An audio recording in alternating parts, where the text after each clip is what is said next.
Serbisyo. sa pagseserbisyo. Yung sa pagiging team leader. Yan talaga. Oo. Kasi simula rin ako naging team leader. Platoon sergeant, hindi ako nalagasan ng tao. Pero 2 times na kasi ako na wounded eh. 2 times din. Puro ako ang wounded, sir. Oo. Sa kada wounded mo, ikaw lang mag-isa. Oo, ako lang mag-isa. Sa ako naman yun, sir, sa 13 company naman ako noon. Paano ka na wounded doon? Sa kapila. Ang kwento no, nung nasa sumisip kuan kami yung sumisip. Sa sumisip pasilan kami. Paano yun? Sige. Bali, prophylactic kami noon eh. Operasyon, pero kiniklear namin yung area namin, yung pinagpahingaan. Kasi doon nang kukuha kami ng resupply. 13 company ka nun. 13 company ako noon. Pag-angat, ganun. Pero plano ko na ako mag-halt muna doon. Halt. Kinuha ko na yung GPS ko eh. Sabi ng lead scout ko, sabi niya, Gent, kunin ko muna yung punuan ng marang. Sabi niya, para makakuan siya, may coverance siya. 2 hakbang, pumutok. Pero granada man yata yung tinalian. Sabog ang granada, hindi landmines. Kasi ako lang din ang nakuan, wounded. First wounded mo yun. Second wounded ko yun. Kasi 2010 yan eh, yung pangalawang wounded ko. 2010. Ganun din. Yung platoon sergeant ko noon, si Master Mansera eh. Hindi din niya alam kung na-wounded ako. Dineploy ko lang yung tao ko, sabi ko, deploy lang. Pero ang kwan yun kasi noon, wala namang naganap na inkwentro kasi tumakbo yung naglagay doon eh. Pumutok, sabi sila, pinasundan na ng tropa. Team leader ka nun. Team leader ako noon. Gaano kahirap na team leader na ito mismo yung wounded? Paano mo yun? Mahirap kasi pagka ipakita mo na may tama ka, sino yung magdadalas ka lang yung magkukuman ngayon? Kasi naghihintay din yung tropa, kaya ipakita mo talaga na huwag kang yung natatakot, hanggat maaari, yung kaya mo yung tama mo yung wounded mo, huwag mong sabihin. Kasi mapanik naman yung tropa niyan. Mapanik sila eh. Kaya, nung humingi si Mansera ng reinforce, pati yung tropa, sabi ko, Master, may tama na rin ako. Sabi ko, sabi niya, may tama ka pala. Sabi ko, mayroon. Pantog pa rin yung kanya, yung pantog. Yung tama. Sabi nung team ko may tama ka dyan? Sabi ko, konti lang to. Konti lang. Noon, kaya hindi kayo pakita sa kanila. Kasi kung halimbawa na marami yung kalaban noon, marinig na may tama ka lalong asultin ka. Kasi yung experience ko talaga dyan sa Basilan, Hulo, pagka kita nila na ganun ang nangyari, asultin ka. Yun ang kasi magsigaw ng Alo Akbar eh. Magsigaw pa yan na yung ranger sabi, buhay pa kayo dyan. Mga ganun ba? Mahirap din. Kaya nung na-ibak din ako noon, pero okay yun kasi nung isang tawag lang ng chopper, andyan yung chopper, wala ng hindi ka na medyo kabahan kasi lapag diretso, may maghatid sa iyo. Yun ang maganda. May escort na. May escort na. Kasi naalala ko pa rin, hindi mawala sa isipan ko yung nangyari sa akin sa 2002. Tapos, 2 beses pa naman ako na sakay ng chopper na puro wounded. 2010, sabi ko, ito na baka ganun pa rin mangyari sa akin, sir ba? Pero, may nakatid talaga sa akin noon. May kapadi ako na nakatid sa akin. At least, hindi na nangyari ulit. Hindi na nangyari ulit yung hindi ko inaasahan ba na mangyari. Yun din ang kwan, yung inkwentro, tapos yung gano'n, yun lang yung mga kwento ko talaga nung wounded ako. May mahirap ma-wounded sa totoo lang sa area. Buti kung kalaban mo mapatakbo mo kagad, wala, hindi ka makuha ng chopper. Yun ang mahirap. Ano yun pending hindi mo 12 company ang hindi ko makakalimutan na unit.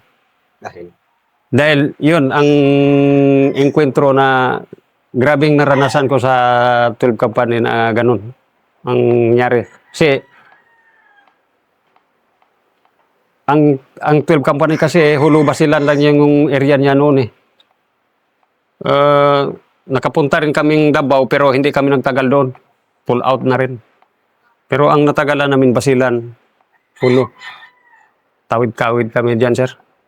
nung nasa field ka, ano yung pinakamasayang araw mo nung nasa field ka?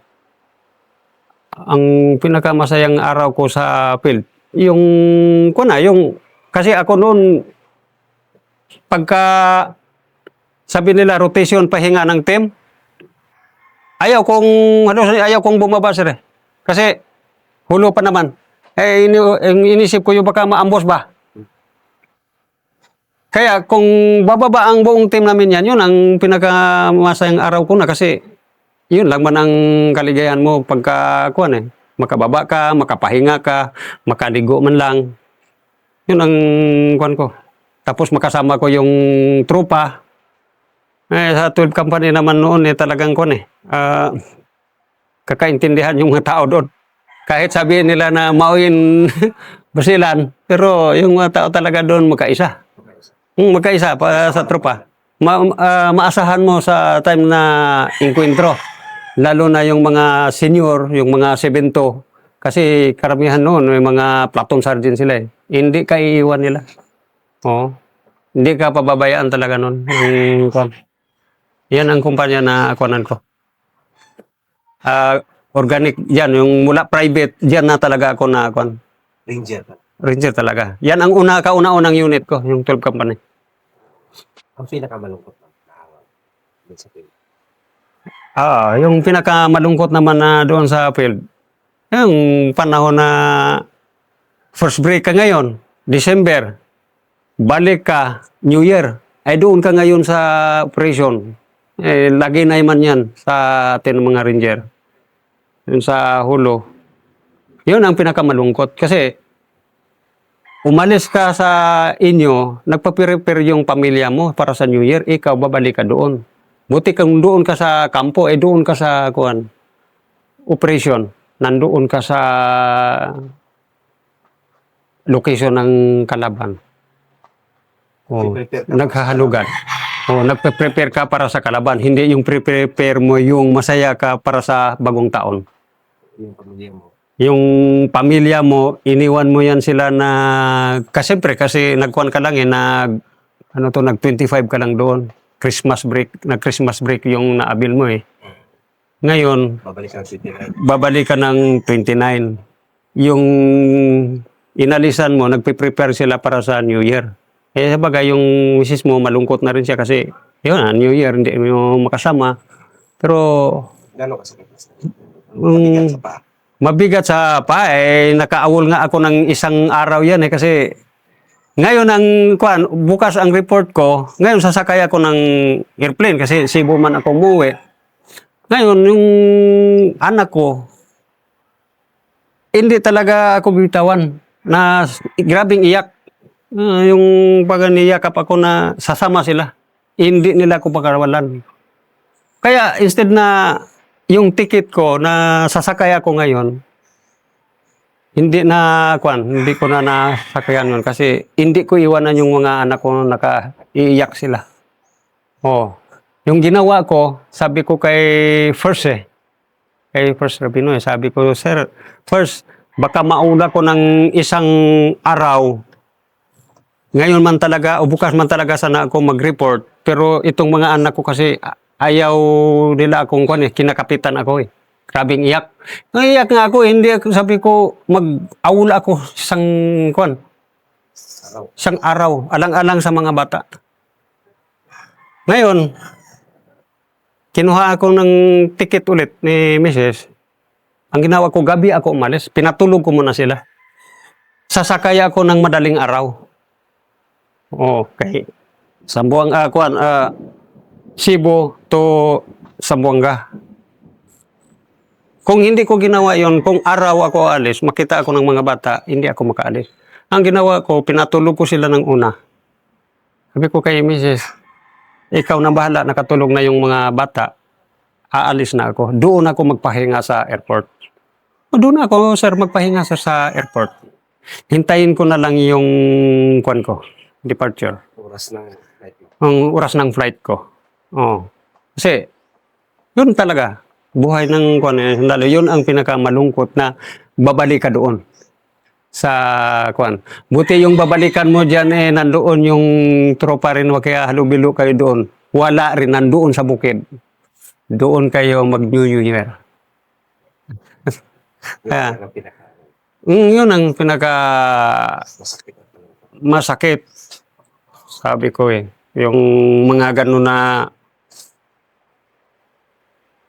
Masaya ang papunta sa pamilya. grabe, super. Pag sinabing prepare na yung mga next na RNR kasi parating na yung iba.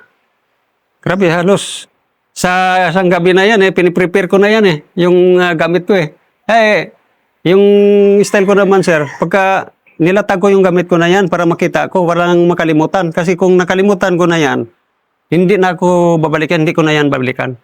Basta nakalabas na ako, uwi na talaga ako. Yun ang pinakamasaya. Pag nakaalis ka na ng kampo, nakatawid ka na ng dagat, masaya na. Parang siguro sa isip-isip ko noon, sir, wala naman siguro makakuan nito ngayon kung nakatawid na ako. Baka mayroong biglaan na mga misyon ganun ay hindi matuloy. Yun ang kuan siyempre, kuan ka, sir, yung trabaho unahin mo talaga yun. Pero maabot mo na, pag-isip pa rin yun. Naisipan mo pa rin yun. Ang ganun. Habang hindi ka pa nakaalis sa loob ng kampo, pwede ka pa anytime na isalpak pa doon. Kasi pag alis mo dyan, nasa operasyon ng tropa ngayon kung biglang mabulaga doon, may mangyari. Wounded. May wounded. Cancel ang RNR mo. Isasalpak ka na naman doon. Kaya, yung inisip ko talaga, sabi ko, ito, sa pagka-RNR, kasi RNR mo naman, kumpleto ka naman dokumento nga pagkuhan sa'yo, di, talagang tawid talaga ako ng dagat yan, sir. Alis na ako kasi masaya na ako pag-uwi. Nakita ko na yung pamilya ko, yung anak ko, may sasalubong. Ganun, napakasaya, super yan. Kaya kung babalik ka, mga kapalit ng kalungkutan na naman. Pagkalapit na yung pabalik mo. Inisip ko yung araw, sabi ko 5 days na lang. Malapit na ang Balikan. ang balikan. Talagang hindi mawala yun sa isip ko yung mga ganun.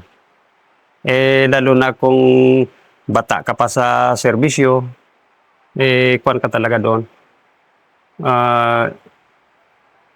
Lagi ka rin na sasalang doon. Ito yung working force.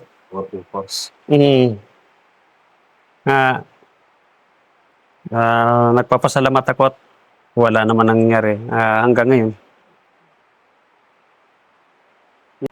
Sa pagsiservisyo sa bayan, kung may mensahe ka sa ating kabataang Pilipino na nag-aaral ka, anong mensahe mo? Yung mensahe ko sa mga bata na ngayon, hindi ko naman sila i-encourage na gano'n, related pa rin sa panundalo yung masabi ko sa kayo mga kabataan ngayon, kung nakikita niyo naman kung ano ang buhay ng sundalo. Pero depende sa'yo kung talagang gusto mo maging sundalo ka, makatulong ka na sa bayan, proud mo na rin yan. Kasi mismo ikaw, naglingkod ka sa sarili mong bayan, partikular itong sundalo talaga, malaki ang maitutulong mo sa ating bayan. Yun ang mensahe ko sa inyo. Huwag kayong mag-isip na kung ano-ano ang iniisip nyo. Kasi marami naman nakaretire na sundalo. Hindi naman sabi na puro panganib yan. Hindi naman ganon. Pero ang trabaho lang talaga, sundalo, bilang sundalo, protektahan mo ang iyong bayan. Ganun lang talaga ang buhay. Kasi kung mangingibabaw yung takot natin,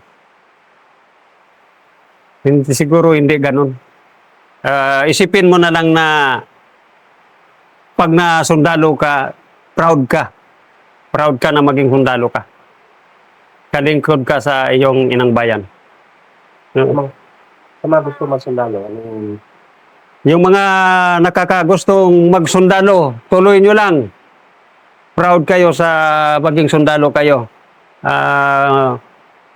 Makapasok kayo ng sundalo, alam nyo kung ano yung maging ano ang sundalo. Happy ang sundalo, masaya. Masaya ang sundalo kasi kahit saan ka, para kang adventure ka eh. Marami kang lugar na mapuntahan, marami kang ma-encounter na salita o anong lingwahe, yan mong matutunan. Ang sundalo, round yan. Halos ilang lingwahe ang matutunan yan. Round.